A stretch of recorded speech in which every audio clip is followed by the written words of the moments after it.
Good afternoon, everyone. Lovely to see you all. Welcome to PMI Live. To automate or not to automate, a continuous improvement conundrum. Today we have Rich Seddon with us, Dennis Cromentine-Marsh. I'm sure you know both of them very well, but we also have a guest speaker, Fraser Dear, joining us from Cloud2. Fraser, I wondered if you could just introduce yourself to our audience. Thanks, Suze. Yeah, good afternoon, everyone. My name is Fraser Dear. I'm the head of Power Platform at Cloud2, and Cloud2 is a Microsoft Gold partner who specialize in the Microsoft Power Platform, data analytics, and data warehousing. We're part of the BCN group, and BCN are essentially a service provider looking at on-premise, cloud solutions, security, telephony, a Microsoft strategic IT partner. Now, my background is a little odd. I'll give you a very brief highlight. I'm a PhD laser physicist who spent a lot of time in Edinburgh blowing things up, then went to work at the atomic weapons establishment, trying desperately not to blow things up, then went back to blowing things up with SPI lasers, and then went to work in the fast-moving consumer goods industry at Marley, manufacturing roof tiles. And so why on earth am I here? It doesn't sound like I'm an IT person. Well, since its inception, I've been using the Power Platform in organizations to make operational change using automation and process improvement. And the connection with PMI is I'm actually an ex-PMI alumni. I wanted to find them. So the common threads are CI, data, and the engagement with people in process, hence why I'm here today. So hopefully I can give you some interesting insights to where we are within Cloud2. Fabulous. Thank you, Fraser. Most of you know me. I'm Susanna Clark, also known as Suze. I'm going to be facilitating today. Now, PMI Live, as we aim to suggest by its name, is a live and interactive experience. So that means we want lots of participation. We're going to have lots of polls. We're going to really use the chat and the Q&A. So please post questions, post feedback, post comments in there. And we're also having live questions. So what that means is there are lots of people on here today that are familiar, and I know very well. I'm really hoping that what you'll do is type your question into the chat, raise your hand on Zoom, and I'll open up the mic and ask you to ask your question. Oh, she's trying it again. Come on, folks. Don't let us down this time. A big hello to everyone who's also joining us on the live streams, LinkedIn, Facebook, and YouTube. If you want to take advantage of all these live features, ask your questions, then you can just register right now. You can go to pmi.co.uk/webinars. You can come on in and join us. So let's get to the content. Rich, what are you going to take us through today? Okay, so let me just share my screen, Suze, and I will endeavour to talk you through the contents. So first of all, we're going to do some background. Why CI and why automation, and explore the relationship with that. We've got some core principles that I want to get across to you. And then moving into the more in-depth discussion around some of the items that we've identified are necessary for the continuous improvement community practitioner as you face into the challenges that automation faces. So a bit of exploration there. However, the focus of the majority of the session today is going to be around the interactive panel discussion. We've got 4 themes that we want to take you through. During the 4 themes, the 4 of us will be on screen, and as Suze mentioned, putting questions to us, and as we step through those themes and explore them amongst ourselves, but also with you. And then finally, we will round off with some factors for success. Kind of wrapping up some of our best practice and the observations that we've got based from our client experience with automation in real life and in client settings as quality managers, improvement managers, business excellence managers shape up to this new world of digital process automation. So on that note, let me just take you through some of the background. He says confidently, there we go. Bit of context here. In the past few years, the world of process automation has changed dramatically, and it's worth me pointing out at this point, the majority of the conversation today is around digital process automation, as opposed to mechanical process automation. So hence Fraser's with us today, and we'll be talking around a lot of those system solutions. Sometimes goes under the guise of business BPM, business process management. Lots of different technologies out there. And one of the things we're really keen to hear about, we'll be talking about a lot of the Microsoft technologies today, but we're really keen to hear about what other technologies you guys are using as well. Their strengths, their weaknesses, what's your experience been like, and how does that relate and interact with the responsibilities and the capabilities of you guys as CI practitioners. So as we start to continue to explore this topic, the automation tools are becoming more and more accessible than ever before. Once the preserve of the big IT project and the IT specialist, there's a greater movement of cloud-based services, particularly to make them more accessible to people that are not necessarily technically skilled in the actual technology of automation itself, but are skilled as users instead. Now that plays into the hands of the CI practitioners who are process experts. So if we're thinking about automating a process, then these increasingly need to be seen as one and the same thing. So where we're particularly focusing on digital process automation, we tend to in PMI refer to that as daily process automation. It sits in the daily process automation, daily process management suite for us. But that's not to say that automation doesn't have a key role to play in step change improvement. It most certainly does. So that's kind of the context that I'm seeking to set us in today as we start the discussion. And it's worth pointing out that clearly, as with all solutions, and I mentioned we're keen on hearing from you, all automation presents both opportunities and challenges. And it's those that we want to explore a bit today. So moving on from that, let's think about the setting of continuous improvement and automation and how these two things come together. Here's PMI's definition of, if you like, the next level up, digital process transformation. And we define digital process transformation as the use of digital technologies to create improved business processes that enhance efficiency, effectiveness, so far so good, and the customer experience. So it's these three things. And in everything we talk about today, we'll keep referring back to this model, whereas we look for the efficiency, the effectiveness, and the customer experience to be enhanced by the use of digital technologies, particularly automation in this circumstance. Now, why is that worth pointing out? Because it's not just one of these or two of these in isolation or together or in a pair. It is all three of these that we look for, i.e., automation for automation's sake is not the name of the game. So with that in mind, let's just think about how that fits within some of the approaches that Rich, can I just pause you? Dennis, yes, you're following I've got hands the on the wrong screen, and that's over there somewhere, so I wasn't looking. Yes, I can see you now, Dennis. Hello, Dennis. Hi. So just to come back to the slide actually before that, you talk about customer experience and that efficiency and effectiveness, and you said about big IT. And what I'm observing at the moment as well is because of that lowering of that threshold and the cloud-based solutions, it's also now the smaller companies, the smaller organizations, where we can be comfortable and competent in the execution of DPA. So that's a nice transformation that I'm witnessing. Well, quite, and I think that it's a great question and a great kind of point about scale. And it's a key point I didn't emphasize there enough, I don't think. So thanks for picking up on that. Yeah, scale is not only in the size of the organization, but also in the size of the process. So on the previous slide, we talked about daily process automation. Some of you may be familiar with robotic process automation, RPA, been around for a long time, typically revolving around very large numbers of transactions to make marginal gains. So things like customer service processes to make those marginal gains using automating the tasks within there.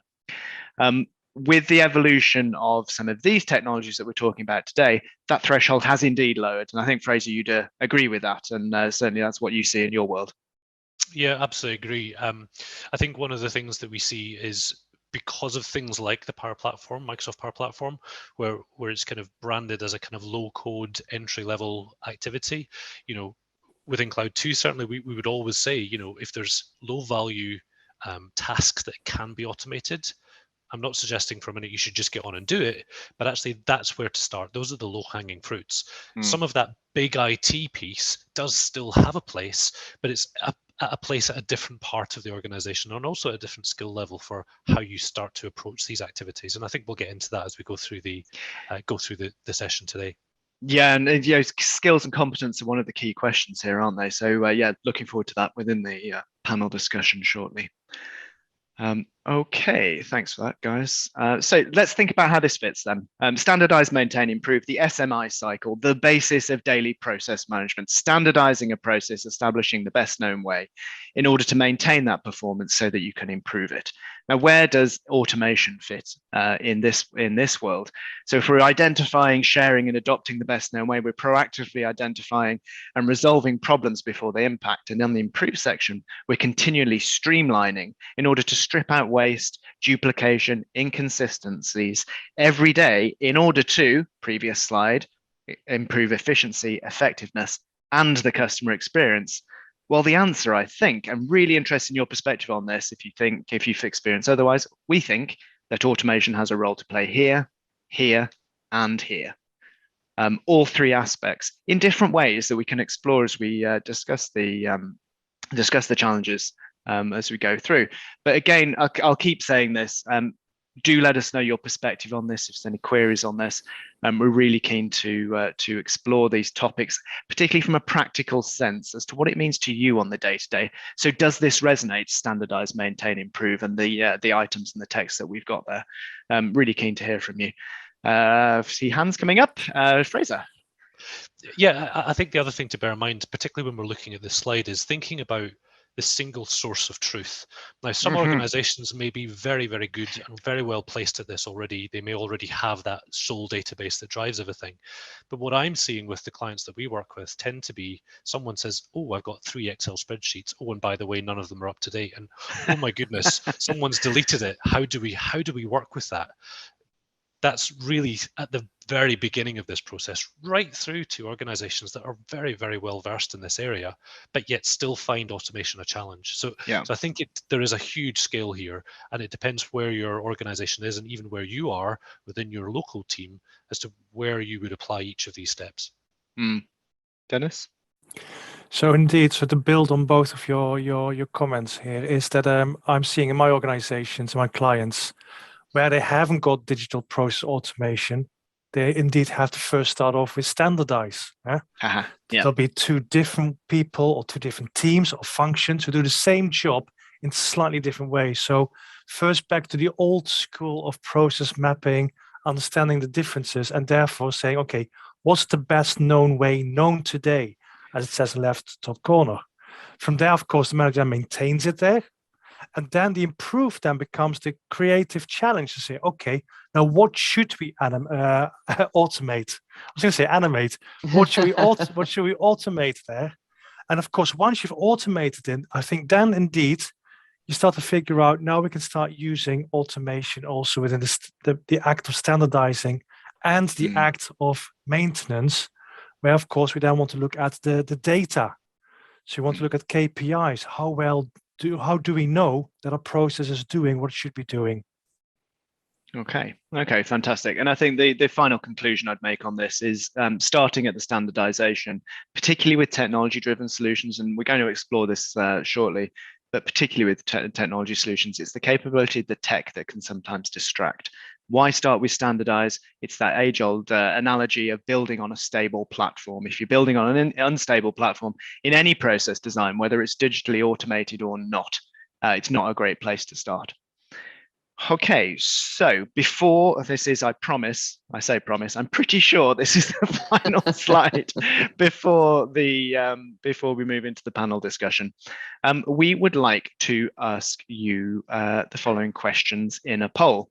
Now, the polling system we have been experimenting with in the last couple of these PMI Live sessions requires the later versions of Zoom since November 2021, I believe. So hopefully everyone's got that by now. But so if it doesn't appear on screen, we will, Suze will do a fine job of describing a picture of the charts that come out of it and the results thereof. And the same applies to the anyone on the live stream. We will talk you through those. So bear with us. If you don't have the polling facilities either on the live streams or if you've got an older version of Zoom, just pop your answers in the chat and we all the comments on the live streams, and we'll keep our eyes out for those. So what are we asking here? In your organization, we're asking you to grade from disagree, neutral to agree the following statements. We are effective at identifying opportunities for automation. We understand the effect of automation on our customer experience. We have a broad skill base in automation across our organization, outside of IT, see earlier comments.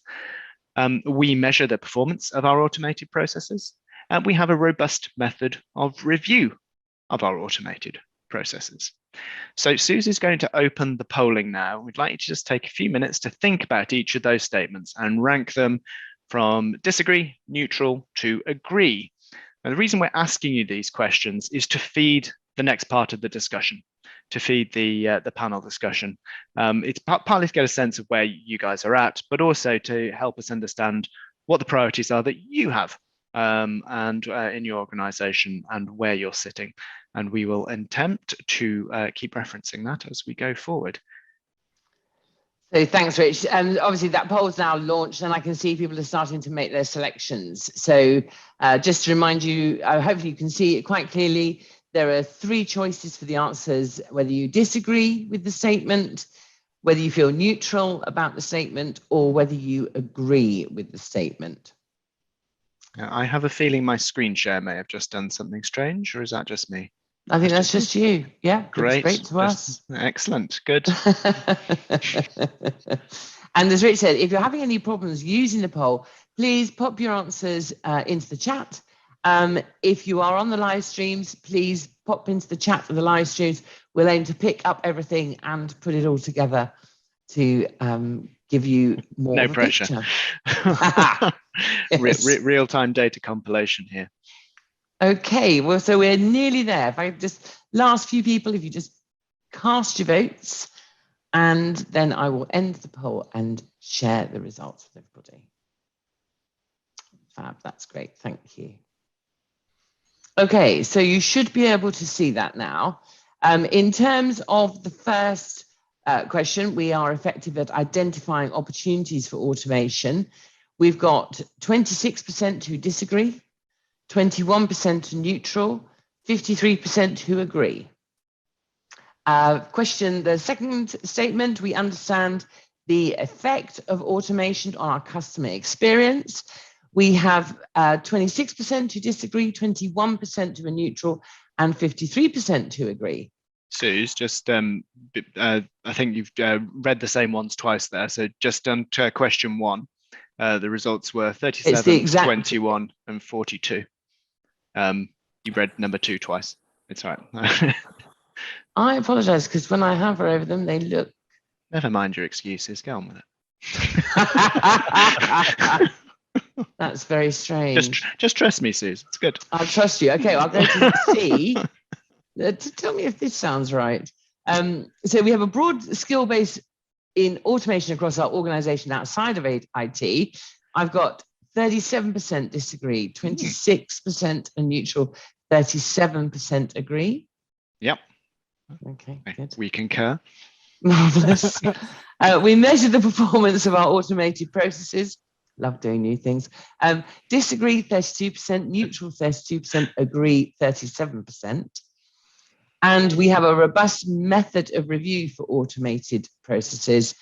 I make that disagree 58%, neutral 16%, and agree 26%. So the general summary there is looking like, with the exception of the final question around review, there's a fair amount of agree on there, but the final one, robust method for review, stands out as an area of weakness potentially. So that's interesting for us to think about that in the next part of the discussion. Indeed. I'll stop sharing that. Sure. Any surprises for you guys, Fraser, Dennis? Certainly, it's.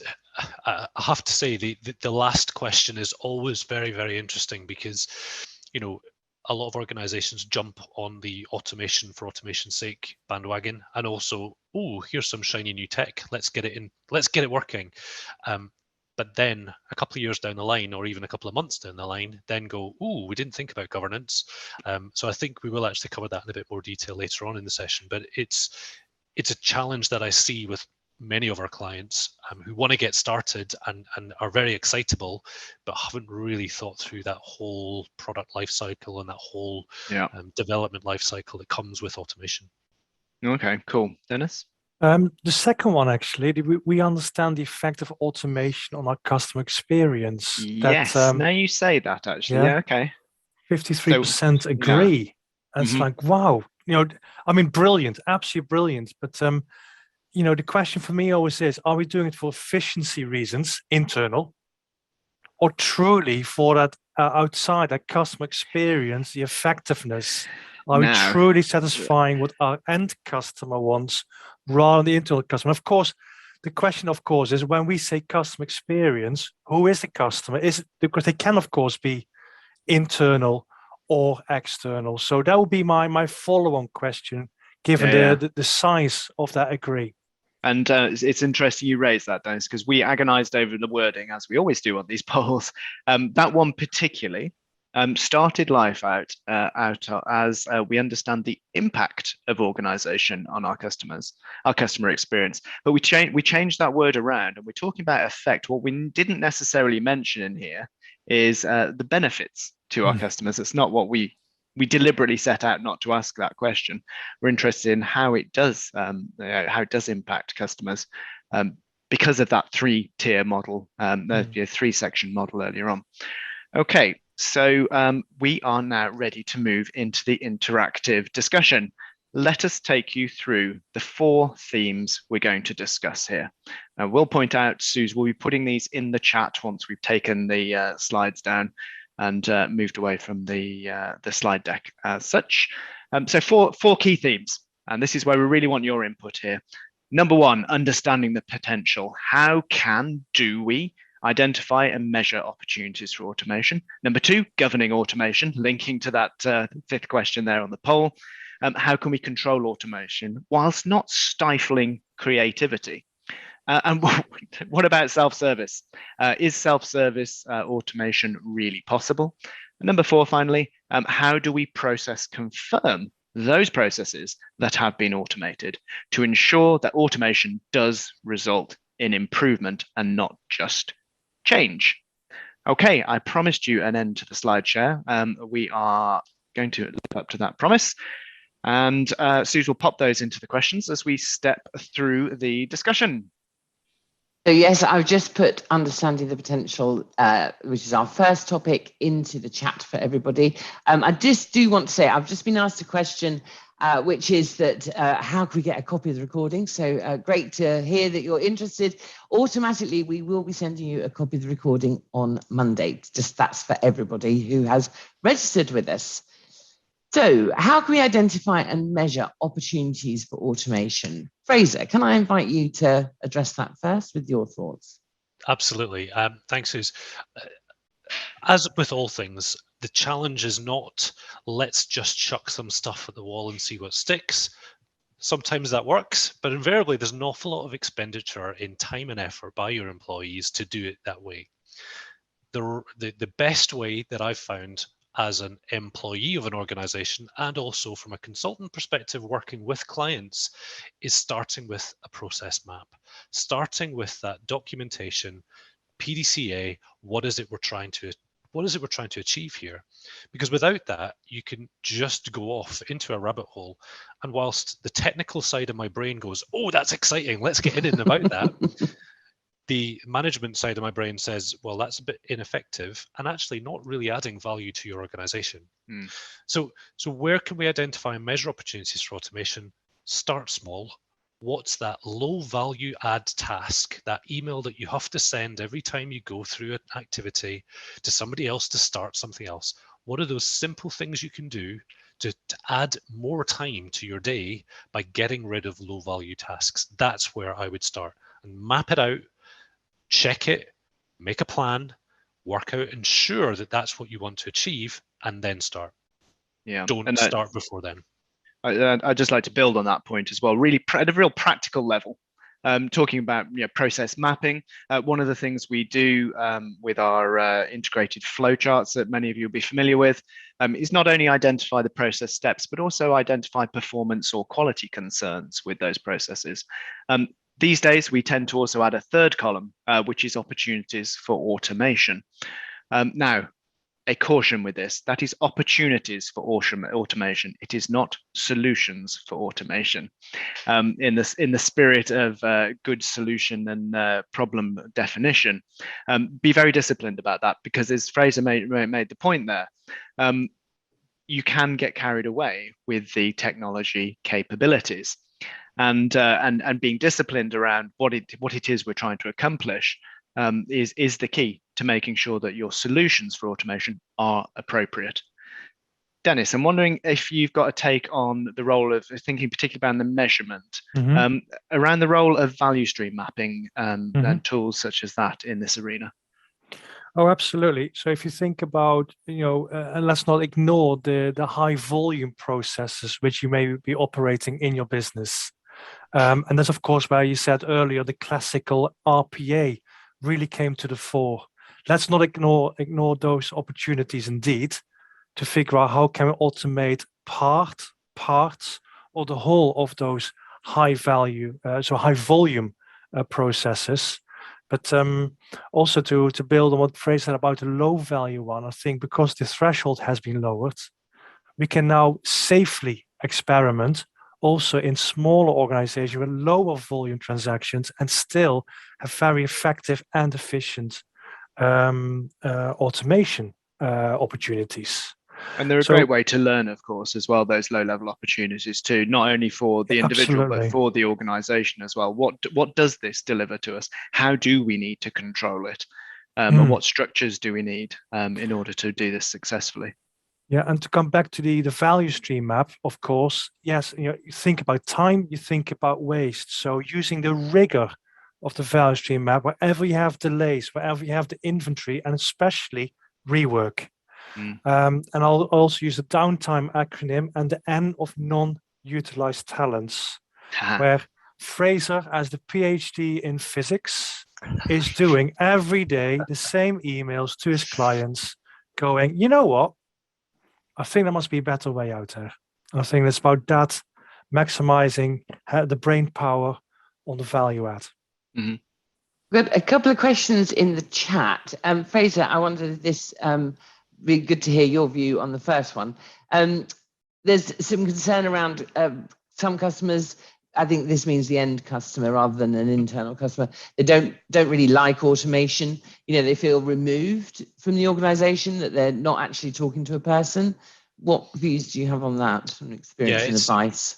It's a really common challenge. Technically, Fraser Cloud2 hat on, we can automate everything. Sure, that's great. The reality is, there is good automation for your, thinking back to the PMI model, for the client, for the customer, but there's also examples of really not so good automations for the client. It might be great for the business, but not for the client. So thinking through, you're going online, you're buying something from an online retailer of your choice, good automation, great, I've placed the order. It's on its way. It'll be delivered today. You've got your time window. All examples of really good automation for the consumer. Oh, I open the parcel and it's the wrong thing. Send an email, it's a complaint, and I get a generic response back. That's an example of a bad automation. Sure, it helps them understand that the complaint's been received, but when you get to that screen that you just go round and round with saying, I've got a problem, how do I fix it? It can't help. Bad automation. And that's where you need to start to think about different ways of automating. So yes, emails are great, but actually, would a text message help? Does that make it more personal? Actually, what about a Power Virtual Agent, a chatbot? Maybe that'd be something that might be more interactive from a consumer perspective, that still gives you that process automation from your business, but feels more personal. Now, again, chatbots are a bit of a risky topic, because we've got some really good examples of excellent chatbots that use data to make it feel really personal. There's also some really bad examples of chatbots that are just like, "Hi, I'm Alice." No, you're not.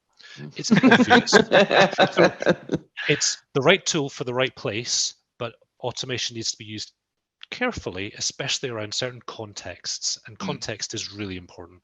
Thanks, Fraser. And this is where that three-dimensional model really comes to life, isn't it? When you're thinking about practical examples like that, does it satisfy all three of improving the efficiency, the effectiveness, and the customer experience? And Dennis, another question in the chat being asked, so would constructive scrutiny, which I love that phrase, I might steal that for myself, constructive scrutiny of existing methods or working systems, would that allow us to identify opportunities for automation? I think that. Oh, absolutely, yes. I mean, and I use always the word, provocation. Let's just rip it apart, and let's just see, if it ain't broken, we will break it, and then we will challenge ourselves to see if automation could help us to satisfy those three dimensions of the DPA. And like Rich says, in the next version of our integrated flowchart is now this new column. What are the improvement opportunities here from an automation perspective? So absolutely, yes.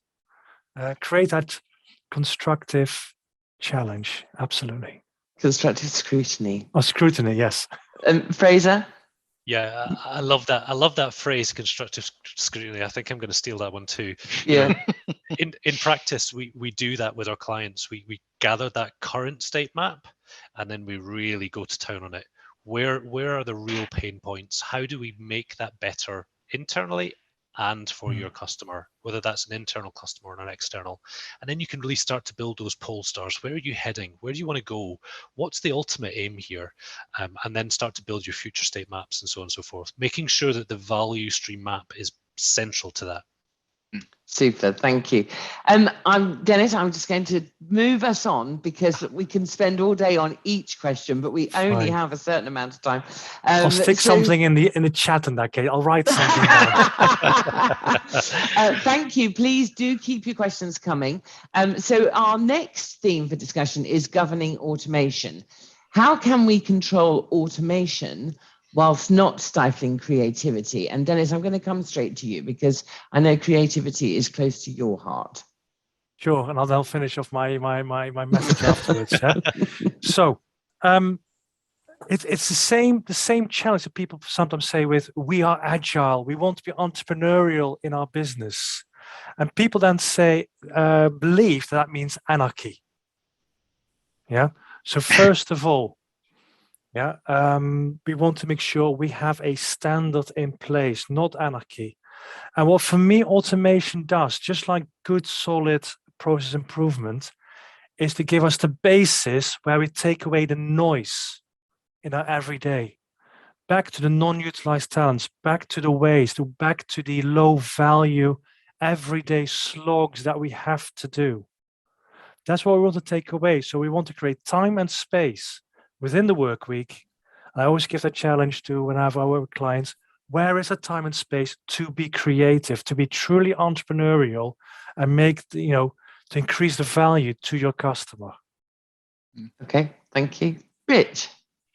So I just wanted to add a little context around this governing automation point. So one of the, I mentioned earlier on in the introduction, the concept of this previously being the preserve of the big IT project.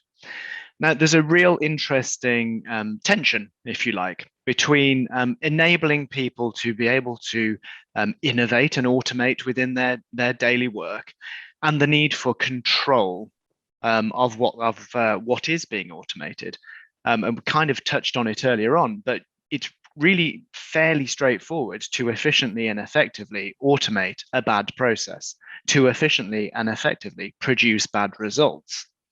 And yeah, that's from a compliance and quality point of view. It's something that you could put fairly strict policies on this, but it does two things there. One, it constrains, it adds a constraint by putting the burden on a specialist team, which is a real problem, which prevents innovation, it prevents things getting done, and really holds people's appetite for improvement back.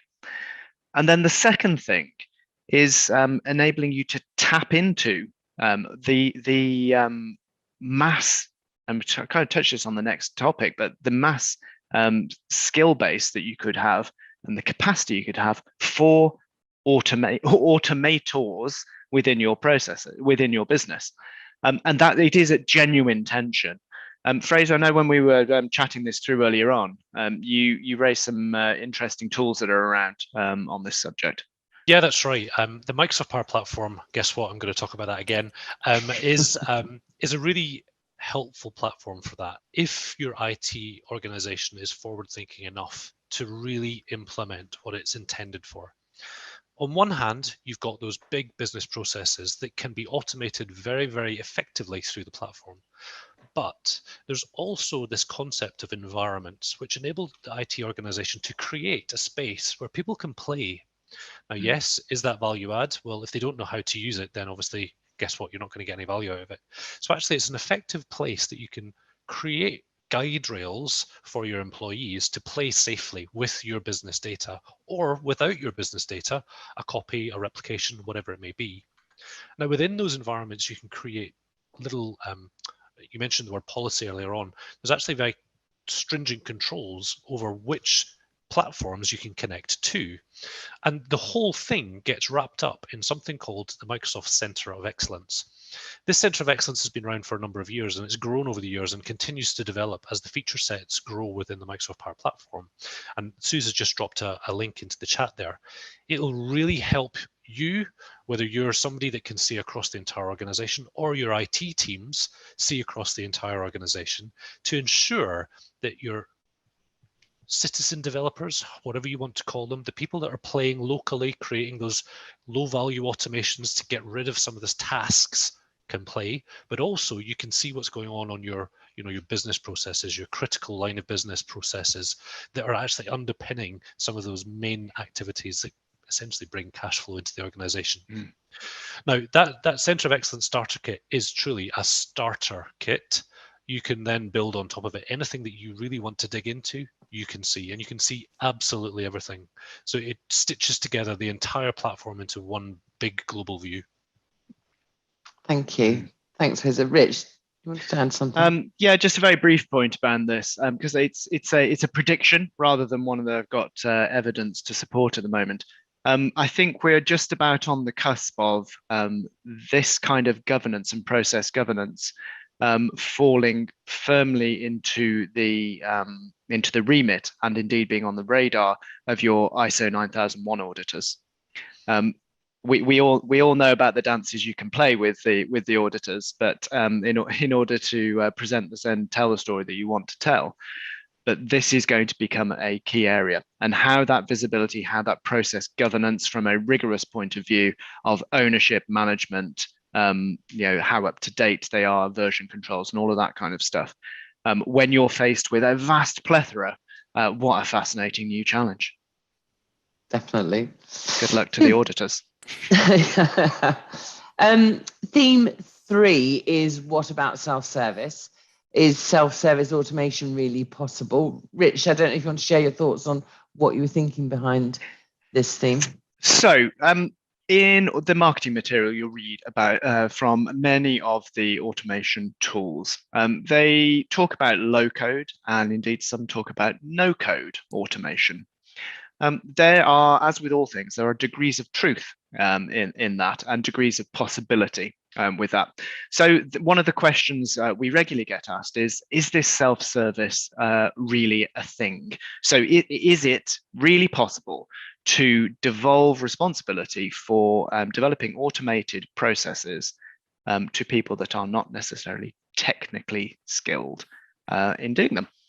So that's the challenge. I think it's a fairly common one. I think it'd be really interested to see what organisations that represented on the call today, what their organisational experience is. Love to hear about that and see if that is a realistic state of the world or not. Fraser, again, we chatted this through earlier, and you made a really strong case on this front. Yeah, I need to be a little bit careful here because obviously Microsoft, I'm sure, will be listening somewhere, even though this is a Zoom call. It might be a bot. Okay, let's be real about this. Process automation can be low code and can be, in some cases, no code, because and I can go beyond just the Microsoft Power Platform here. Many of the suppliers and vendors in this space provide really good, usable templates. I want to be able to trigger an automation every time I receive an email from Rich. Whether it goes in the bin or whether it goes in the highlighted folder, that just depends on what the need for the automation is. Great.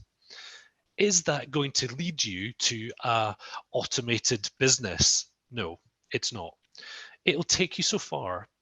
But without some elements of code, it's going to be quite hard for anybody coming to the platform for the first time to say, oh yeah, sure, I can build a business automation. I can build a business process flow.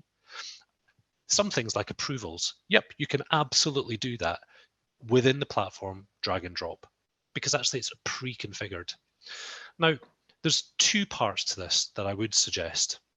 If you are new to the platform, Microsoft have got excellent training on their Microsoft Learn platform.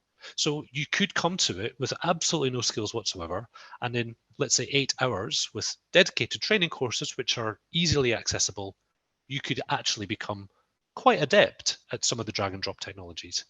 But to take you to that next step further, you may need some support. And that's where Microsoft have forum groups and online support groups where people like myself are actually on there all the time, answering questions for people like yourselves who are entering this space for the first time going, oh, how do we actually achieve that? So we can help you with that. But it's going to be very difficult to go from a professional developer to, community developer. That's not a step that you're going to take in a couple of days. But Microsoft are improving their processes all the time. So even now, you could type in a string, I'd like to be able to do X, Y, and Z, and it will actually return code for you. So we are getting there, but I don't think we're ever going to get to no code. I think that may be a little too far of a stretch, even for me. Yeah, and it's fair to say these platforms are evolving all the time, aren't they? And people's familiarity with the terminology will also help. Just reminded me of a project I was involved in, and actually using some of these tools. And the thing that got in the way there was the people within the organization's knowledge, not of the automation. They could grasp how to use the tools, but of the database structures and the thing right down to the detailed level of field names, that they weren't familiar with which field did what in their ERP system, and therefore knew what they were looking for, but didn't know where to find it. In that particular case, we solved it with a masterclass on real brief couple of hours, really brief and tight, basically defining the purpose of these fields with a takeaway one-pager, so that they could use it in future and remember and reference, and everyone had a common understanding of which field did what. So when you went to reference it in an automated process, everyone picked the same thing and had the same understanding. And we see that time and time again when businesses have existing data framework schemas within SQL databases. Your community developer is not going to have a clue what is a schema. It doesn't make any sense. Yeah. So there does need to be some dialogue transformation, whether you call it a data dictionary or some reference material that you can share with your community developers you're coming to for the first time, to support that initial transformation of their concept. I've got a great idea to help with existing infrastructure. Yeah. Super. Thank you. And theme 4. So theme 4 is process confirmation. Again, I put it in the chat. Please post any questions if you have any. How can we confirm processes that have been automated and ensure our automation has resulted in improvement? And I just wanted to remind you that in the poll, 58% of people disagreed with the statement, we have a robust method of review for automated processes. So this clearly is a big topic. Rich, your thoughts on that? I mean, well, once it's automated, it's done, right? It's like any process. Once you've improved a process, it's done, right? No, as we all know, this is where continuous improvement really forms the part to play here. I hate to disappoint everyone, but as with any process redesign and implementation, automated processes require just as much diligence around them to make sure that they are still efficient, effective, and improving your customer experience. If not more. If not more, yes. Well, yes, indeed, because they do it when you're asleep, and they do it. You're not applying your cognizance to it in real time. So, real practical example of this within PMI, within our own consulting and training operations, we use the Microsoft Dynamics platform to run everything from how we organize a training course through to booking travel, to distributing training materials, so on and so forth. Within there are hundreds of relatively small automated processes. They can be as simple as, when this condition happens in the database, someone passes an exam, issue them a certificate automatically and email them this nice email that sends to the right person. Those all require periodic process confirmation to ensure that the intended purpose is being met, and that indeed circumstances or environmental changes haven't happened. Is language still appropriate? This became really apparent to us in the early days of the COVID pandemic. How many of our processes were automatically busily doing their things, and they were written for a world that no longer existed. And we suddenly had to govern them in a way that we'd never governed them before, turning processes on or off. And one of the things it prompted us to do was have a periodic, in fact, it's weekly, critical process confirmation cycle. Every Tuesday morning, the process owners have a dashboard that's either red or it's green because the process has been confirmed. And in the weekly process operations huddle, performance huddle, we review that, and the dashboard is on screen for all to see. Is it red because it hasn't been reviewed? Is it not? Is it green because it's been reviewed and we're satisfied with the performance? You can't do that for every single tiny process. And I'm not suggesting you do them on a weekly basis like we do. That's for our critical processes. But it's an area oft overlooked. I've automated it once. It's a really interesting thing. Somehow it's perceived as being different because it's automated, and because and the tools don't automatically get applied. The CI tools don't automatically get applied to the circumstance. And I'm not sure that's right. In fact, I'm certain it's not right. Fraser. Yeah, it's an absolute must from our perspective in this kind of automation space to think about a cross-functional team of people. Now, in a small organization, that might just be one person, but I would reference back to the COE starter kit, because it will really help you understand what has been automated in your organization and what has not. Mm-hmm. How frequently are automations triggering and how frequently are they not? And if they're not triggering, why not?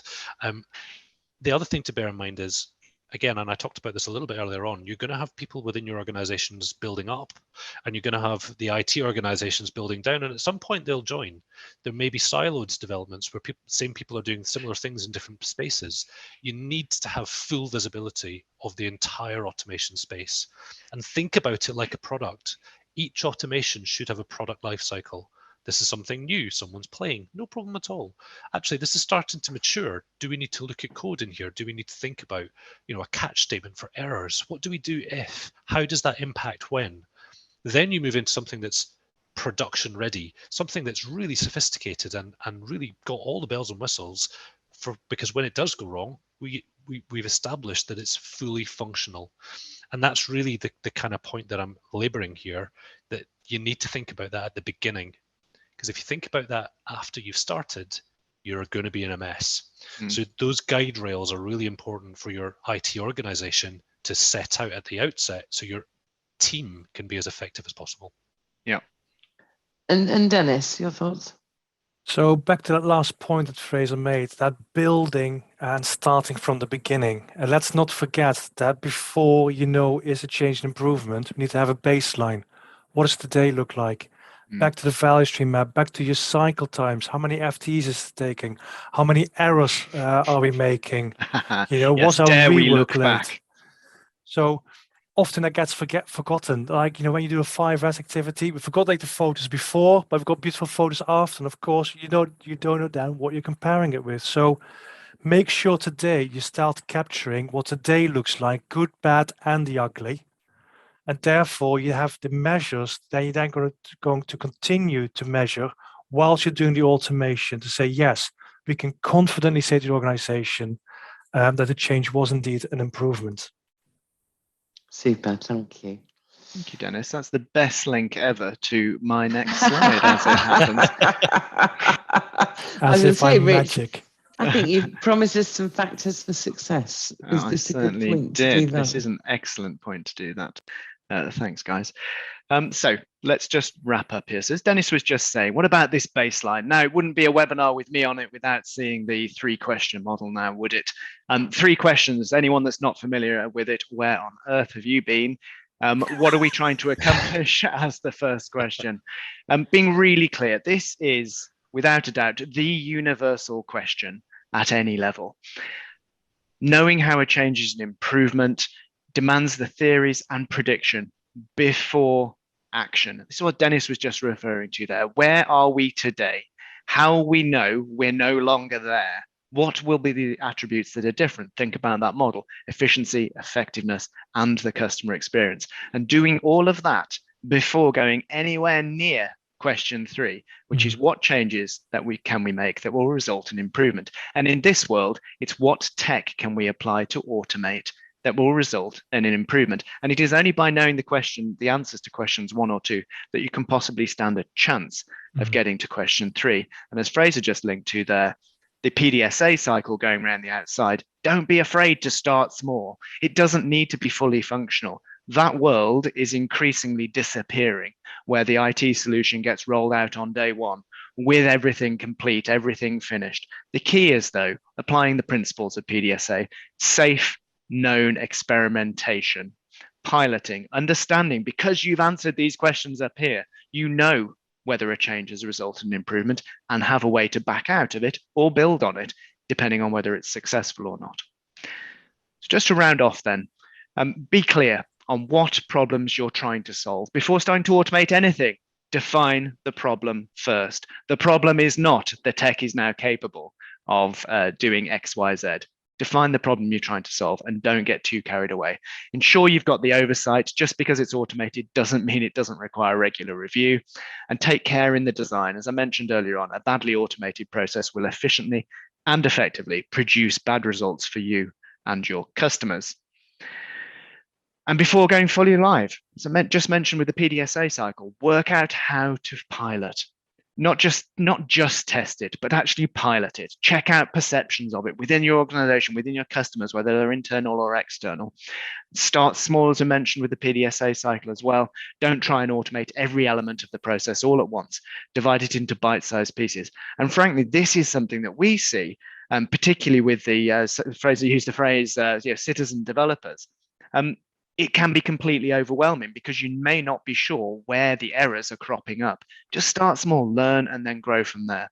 And critically, throughout all of this, think about your talents. Dennis mentioned the N of downtime, non-utilized talents. Where is the best use that your most key places that your people are not adding value and you're not utilizing those talents? Allow them to add value to those processes by setting them free from the mundane. I could work for Microsoft on this kind of stuff, couldn't I? This is not a manifesto, I hasten to add, but it's true. You've got so much talent in those organizations. This is a key tool to releasing that. And if that isn't a continuous improvement tool, then frankly, folks, I don't know what is. Here endeth the lesson. Finally, I'm going to hand over to Suze. Before we move on, I've got one last question. I'm just going to ask Fraser, just if you can just give us a 1-minute answer. We've been asked a question in the chat, which is, does over-reliance and over-control of automation, is that a risk to continuous improvement? Great question. My answer is there's 2 parts to it, but I'll be very quick. Over-reliance, you shouldn't be, because the process should be controlled by your CI team, so it's not a risk to them. And over-control, again, if you get it right, you shouldn't be over-controlled. If you're feeling over-controlled, you haven't got those guide rails set in the right places. That's what I would Yeah. say. Super. Thank you. And thank you today for all your questions. Really appreciate it. Yeah, very much. So as you can see on the screen now, our next webinar is 29th of April. It is Transform Your Operations Incrementally, and that will be with Des Kelly. So if you haven't already registered, if you're on the live streams and you didn't register for this one, do register. You can go to pmi.co.uk/webinars and register for that. We've also released a lot of great new content this month. If you haven't had a chance previously to see any of our updates, then please do go over to our website. Our podcast this month is with Claire Miles, who is the CEO from Yell. She does a fantastic job about talking about strategy, particularly a turnaround strategy. She also talks a lot about automation. As you can imagine, that is exactly what Yell is founded on. And also really understanding that journey of the customer, that end-to-end customer experience. How do they really experience the services you provide? I really can't recommend it enough. And also in there, Suze, is the critical reliance on processes that you didn't appreciate. You had a critical reliance on. I mean, it's just fascinating. Really recommend that to anyone. Yes, thank you. And then on our Room for Improvement series, we were joined by Alex Boddy, who is from Aincala Water Services, and he talks about how his witnessing the gold standard of lean application in Toyota has inspired his structure and order approach to generating high quality output. Again, it's a great video, so please do head over and check both of those out. So for everybody who is registered on today's PMI live session, we are going to be issuing you with a Voice of Customer survey shortly. Always really grateful for your feedback. It's how we improve. And also always grateful for your suggestions for future events. So please do fill that in and send it back to us. As I mentioned earlier, we're also, obviously we've recorded today's session, so we will be sending that out to you early next week. And for anyone not registered, they can get it on the YouTube channel, can't they, as well, Suze? They can. Is from the Knowledge Hub too. Yeah, absolutely. So that brings us to the end of today's PMI live session. So on behalf of PMI, thank you to Rich and Dennis for joining us today. A big thank you to Fraser for giving us your time as our guest expert today. It's been great having you with us and great to hear your insights. Thank you. Thanks, everyone. And thanks, everyone, for joining us. We look forward to seeing you next month. Thank you. See you guys.